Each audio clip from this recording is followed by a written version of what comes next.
There is something hidden underneath our feet that we don't know about. It's not gold or buried treasure, but it could be more valuable. There are entire worlds beneath us, worlds that have been lost to history and forgotten, so much so that they aren't even remembered as real places. Hi everyone, I'm here. And today we're going to look at one of the most mysterious and controversial lost civilizations in history. We'll get into the specifics of its disappearance later.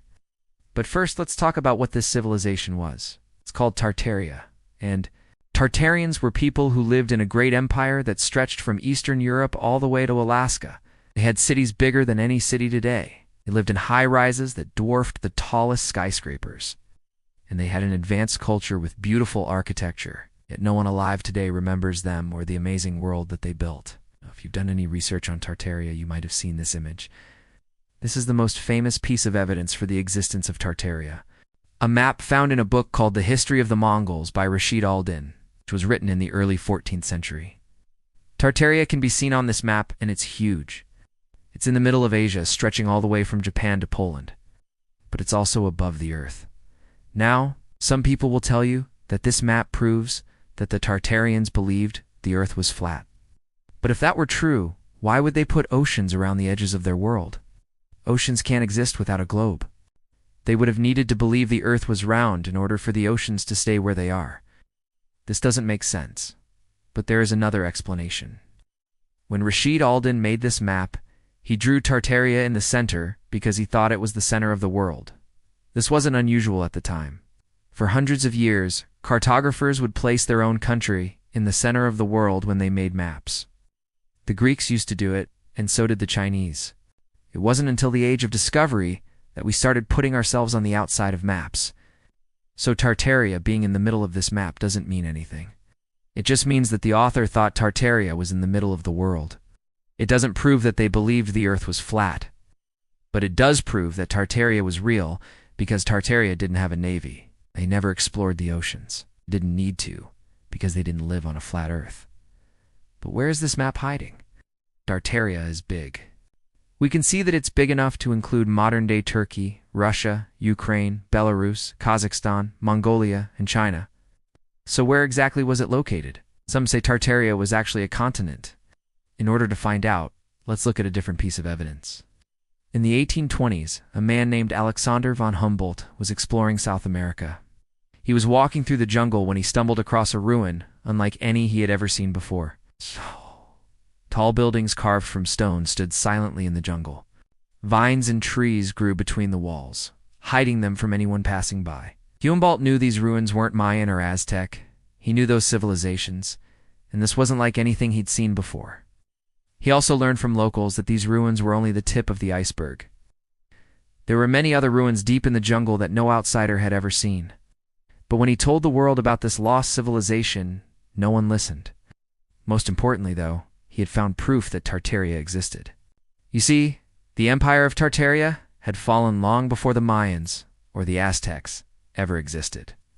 If the Tartarians had made it all the way to South America and built huge cities in the jungle, then Tartaria must have been located somewhere in the middle of the two. This would fit perfectly with the Tartarian map, because if Tartaria reached the jungles of South America and eastern Russia at the same time, then it would have to have been in the middle of the two.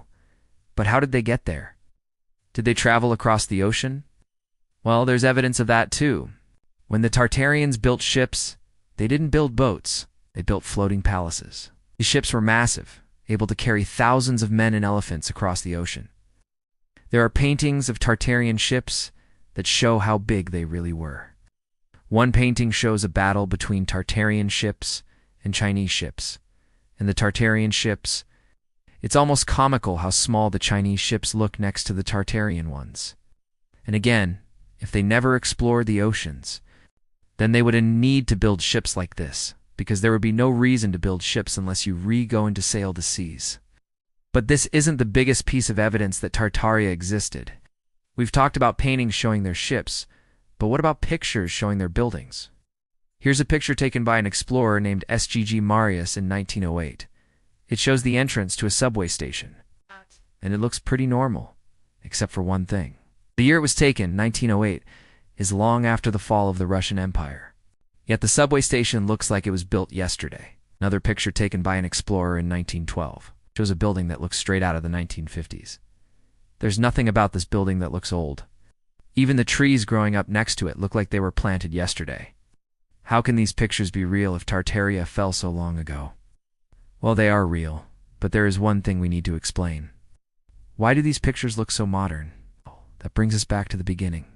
Tartaria didn't fall a few hundred years ago.